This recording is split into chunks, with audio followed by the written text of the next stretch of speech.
Hello दोस्तों, आज की इस वीडियो में मैं आप सबको बताऊं कैसे आप साउंड फॉर इफेक्ट वीडियो ले सकते हो।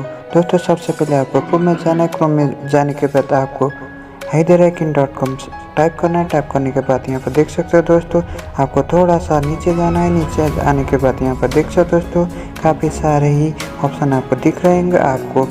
आपको क्या चाहिए, आपको यूट्यूब के चैनल के लिए क्या ज़रूरत है, यहाँ पर चूज करके आपने लगा सकते हो। यहाँ पर आपको कोई कॉपीराइट नहीं मिलेगा। यहाँ पर देख सकते हो काफ़ी ज़्यादा ही ऑप्शन है।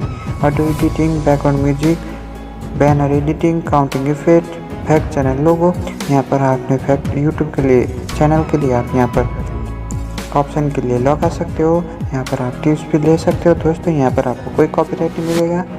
दोस्तों, अगर आपको मेरा वीडियो पसंद आई तो लाइक से सब्सक्राइब करना। मिलता है ऐसे बेहतरीन वीडियो के लिए, तब तक के लिए।